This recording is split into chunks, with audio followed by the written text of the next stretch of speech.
Welcome into the latest edition of Sports Burst. Barcelona drop points yet again under Quique Setien in yet another controversial match that's on own goal and 3 penalties plus a retake as Atleti draw 2-2 in their trip to Camp Nou. We break down all of those controversial calls one by one, discuss Quique Setien's non-apology to Antoine Griezmann, hear what Griezmann's father and brother have to say about his playing time, pick our men of the match, look at where Real Madrid can now drop points, and preview the battle for Europe that takes center stage today on beIN Sports. Sports Burst starts right now.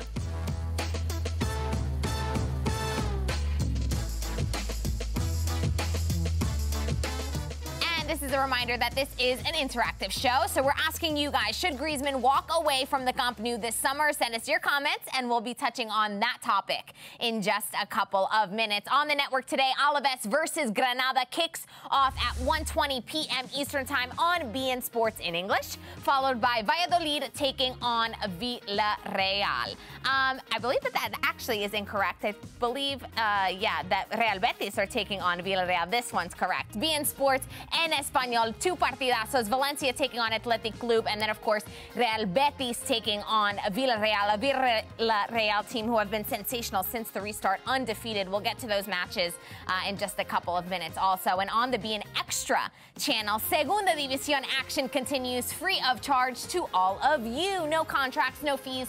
Check out beINSportsExtra.com for more info on that. And the time has come to head straight to where the action happened. Let's head to Barcelona, where our very own Jamie Easton is standing by. Jamie, you were one of the few journalists who got a front row seat to the match yesterday. Let us know what that experience was like. Well, I saw everything happening at the Camp Nou. I saw all the players, especially how they were feeling throughout the game. They were excited at the beginning, and at the end of the game, the Barcelona players were quite upset with themselves, quite disappointed with the result, a little bit upset with the referee too. The final image of Riqui Puig just sitting on the pitch, just thinking what's happening to this club right now. But the truth is that only 1 point separates them from Real Madrid. Obviously, the Whites have 1 game still to play on Thursday, but it will be a tough game against Getafe at home. So everybody in Barcelona today has woken up in a different mood than yesterday, but the general feeling at the Camp Nou among fans, well, not fans, among journalists, among the Barcelona managers, among the Barcelona press officers, was that a huge chance, a huge opportunity was missed by the players.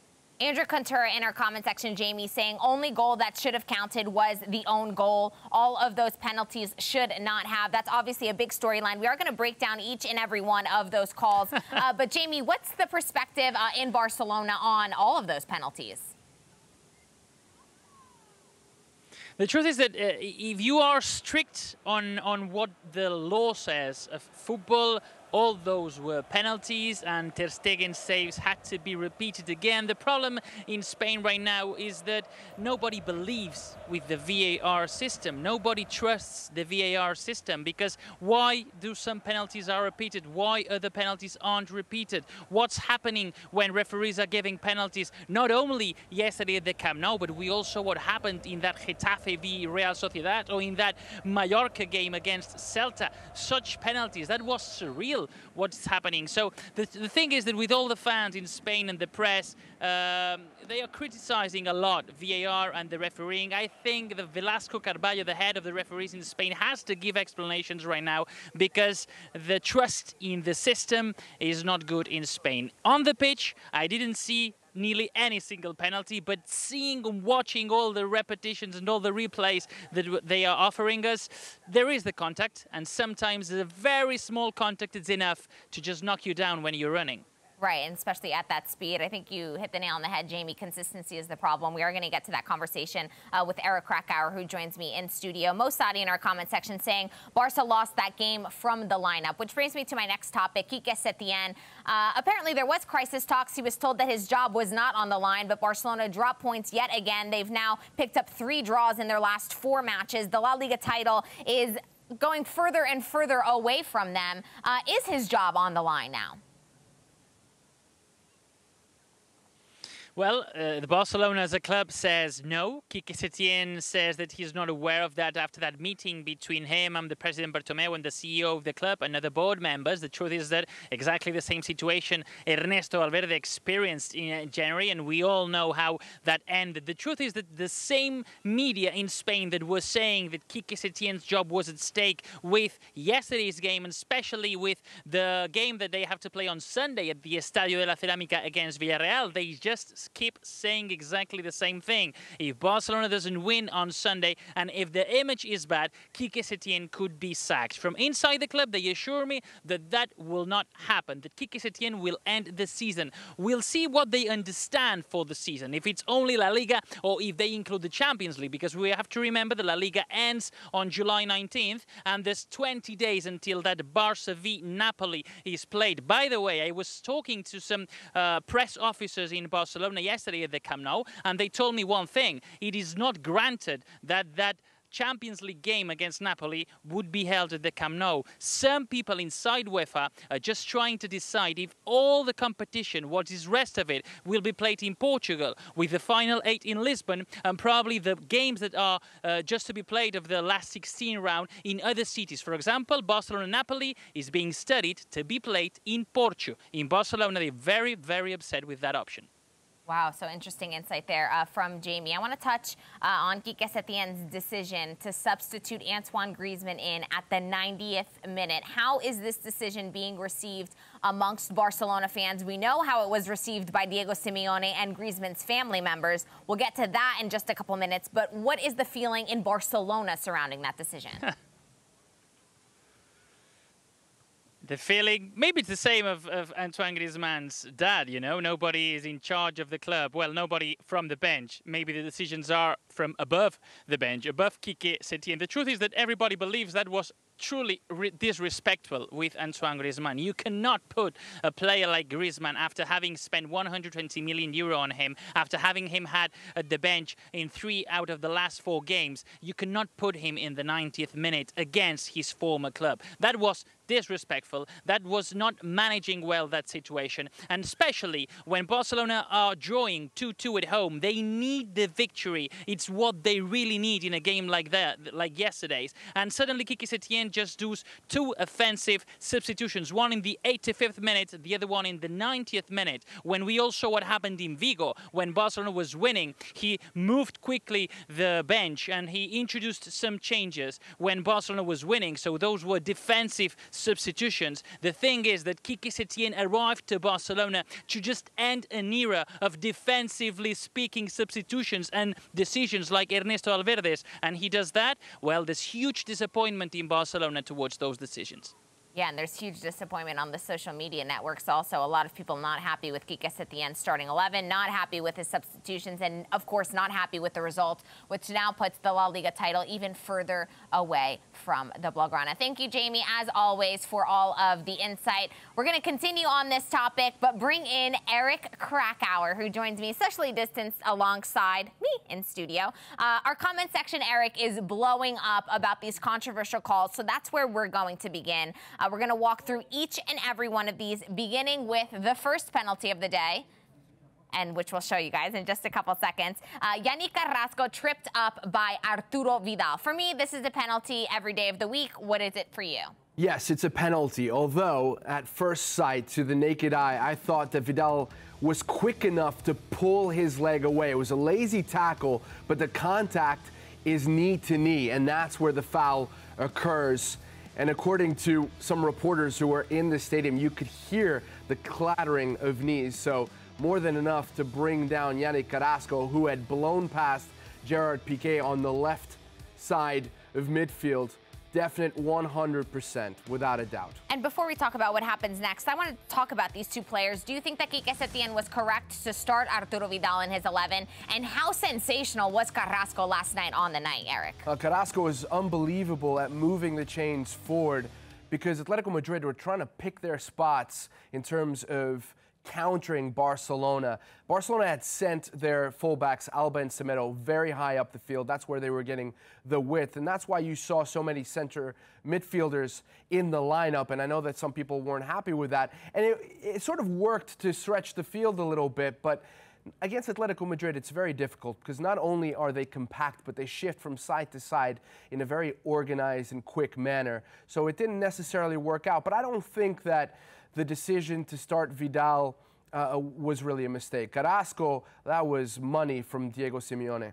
Love that saying. That was money, and it did definitely work out to Diego Simeone and Atletico Madrid's favor. Okay, so that penalty, we both agree it is a penalty. It leads to Diego Costa stepping up to take the PK, and then we'll show you those images in a second. This is where VAR comes into play. Now, remember that Mateo Laoz is in the VAR room. He is the video assistant referee. Ter Stegen steps off of his line, and he is then made to retake the penalty. Right decision here, Eric. Yeah, letter of the law. It's the right decision. What always bothers me about this is the automatic yellow that follows the decision to retake the penalty. It's not like he's intentionally trying to step off the line. It was about an inch, not significant enough to make a difference. I think he would have saved that penalty because it was poorly taken by Diego Costa anyway. But yes, look, I don't think there's any controversy there whatsoever.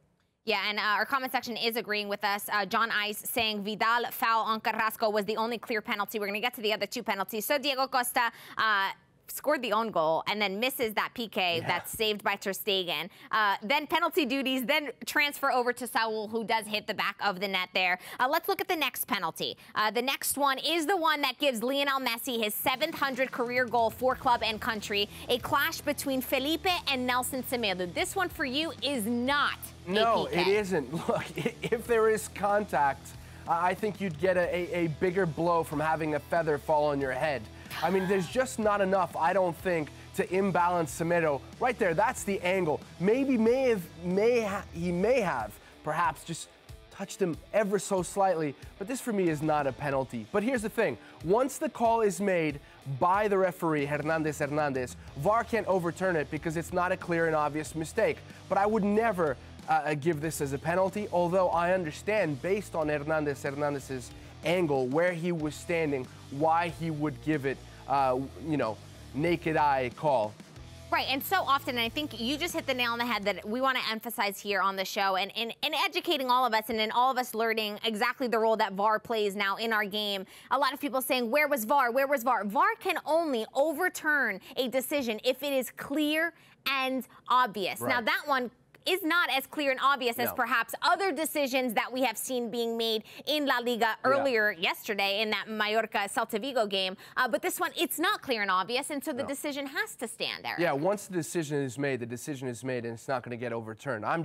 I was annoyed that the decision was made. It seems like the slightest of touches in the box now is a penalty. And if you're going to call that, and this is the argument that I'm going to make, because not all of us agree here at beIN Sports, right?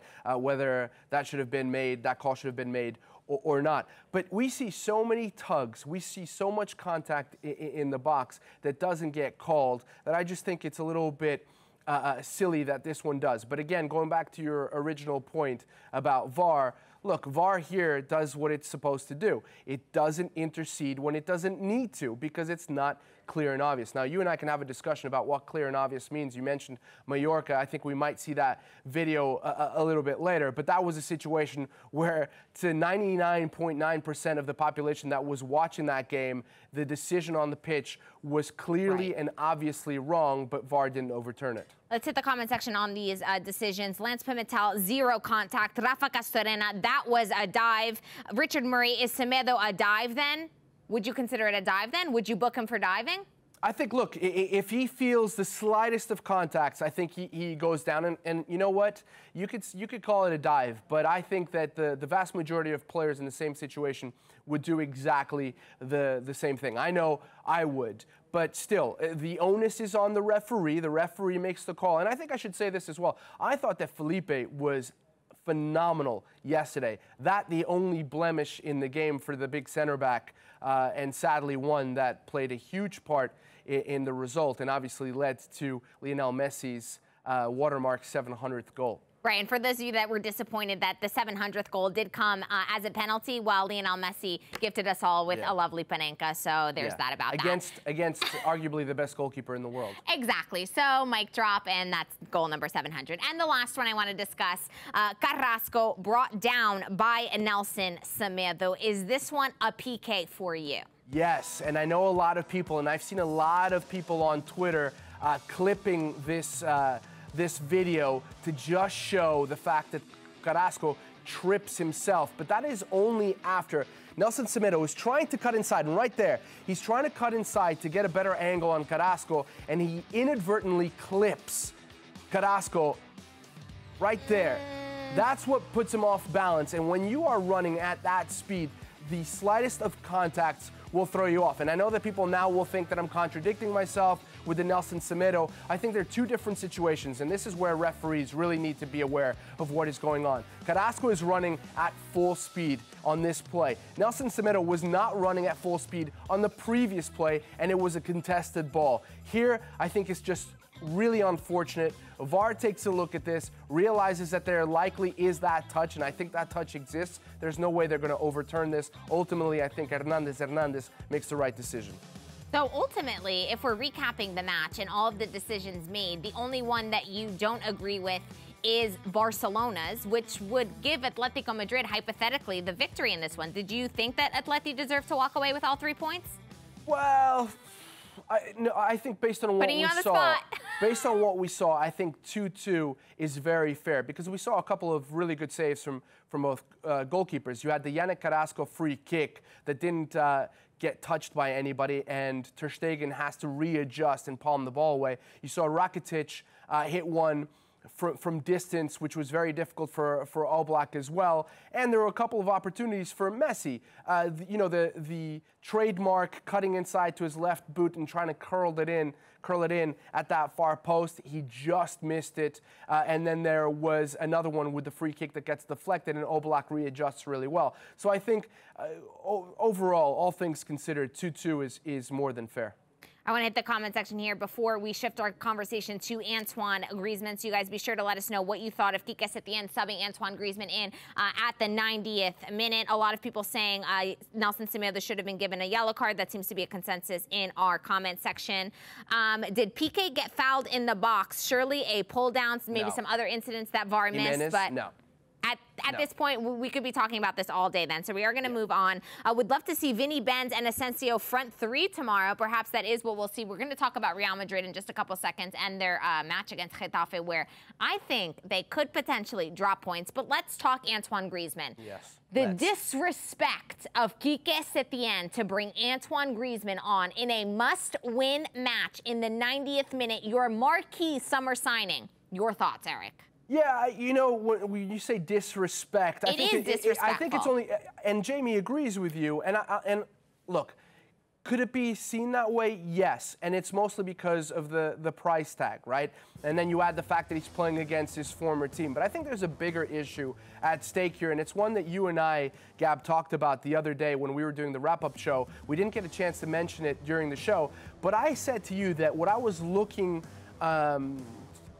What I was going to really look for in this game was whether Griezmann would start, and if he were a sub, when he'd come in. Because it would tell us a little bit of a story about just how much faith Setien has in the player, and perhaps even his teammates, how much faith his teammates have in him. And by teammates, I'm talking about players like Lionel Messi and Luis Suarez, and we know that they have a lot of say in that locker room, not to mention somebody like Gerard Piqué. And I'm not suggesting that they were involved in this decision. But for me, what's really interesting here is how does Griezmann perceive this now? And what does that mean for his future? Because if this is perceived by him to be disrespectful, and I think it should be on his part, then why would he try to remain in Barcelona? He's 29 years old. He's got 3-4 years ahead of him. I think his reputation has taken a very serious knock. I would look to pack my bags. I think I would go to the board and say, look, I'm not being treated fairly here, and I don't think he's played as badly as a lot of people are saying he has been. He scored 8 goals this season. He's got a few other assists, but I think his future perhaps lies elsewhere. And ultimately, and I said this early on when the move was announced, I don't think he should have ever left Atletico Madrid. I understand why he went to Barcelona, a chance to win the Champions League, and then he has a chance with France to win the European Championship as well. That would mean that he's basically won just about everything you can win as a team player.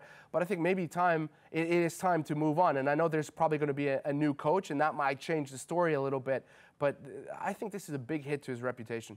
Well, I do want to hit the quotes journey here because quite a few people have come out and reacted to this bit of news. Diego Simeone asked after the match what he thought about the decision. He said, "Sin palabras, I have no words," and walked off. That was the end of the interview. Theo, his brother, tweeted out the moment that Griezmann was substituted on a series of tweets in French that go along the lines of, "I want to cry, 2 minutes, seriously." Those tweets were then deleted. And his father has said that Quique Setien, essentially saying he should apologize because in order to speak, you must have the keys to the truck and you are simply a passenger. I perceive that as Griezmann's family very openly admitting that Quique Setien does not really have much control over who is in the starting 11. But my question to you is, Eric, who is pulling the strings? And why isn't an Antoine Griezmann involved in the plans if you spend 120 mil on him during the summer? Right, I can only speculate about this. And I'm not going to say that Quique Setien does not have the keys to the Barcelona car here, and I'm certainly not going to say that that Luis Suarez and Lionel Messi or any other of the top figures on this team had any say when it comes to Griezmann's substitution. Although it should be noted that the argument that ensued at Balaidos after the game was about Quique Setien's substitutions. Right. Pulling off Ansu Fati, pulling off Luis Suarez, albeit very late in that game, and again, substitutions very late in this game, which suggests that he is a man who perhaps doesn't make decisions without thinking about how his superstar players will receive them or will perceive them.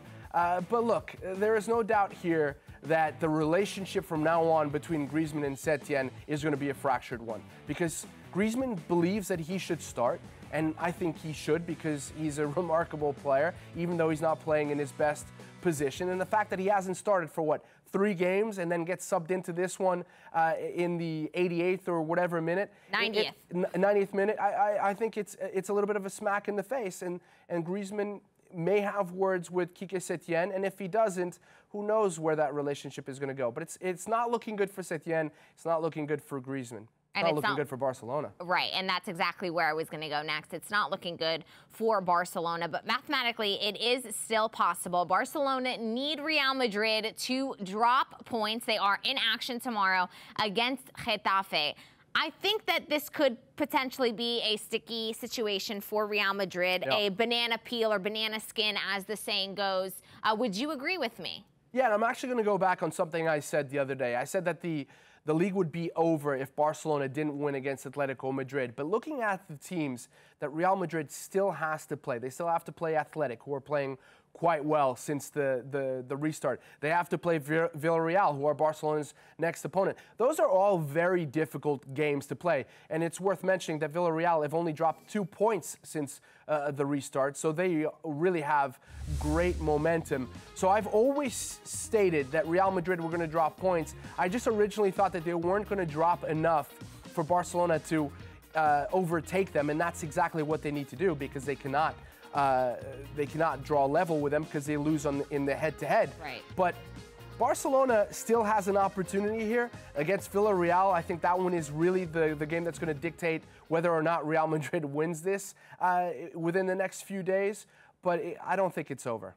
Yeah, and a look at, just like you said, Real Madrid's upcoming schedule. It's not easy either, and Real Madrid still do also have to play Villarreal. They still have to play Granada, which could also be a tough one. The highlighted matches are at home, so luckily for them, unlike Barcelona, they are playing at home to Villarreal. But yeah, these are not easy matches that Real Madrid have upcoming, and there's definitely some situations where you could see them dropping points. Yes, and let me make a quick point here. We've seen the difference makers for Real Madrid, and granted they have been very, very solid defensively, and it's never really looked like their opponents. Take Espanyol for example, didn't look like they had enough to cause Real Madrid any real problems, although Woulé had a couple of shots.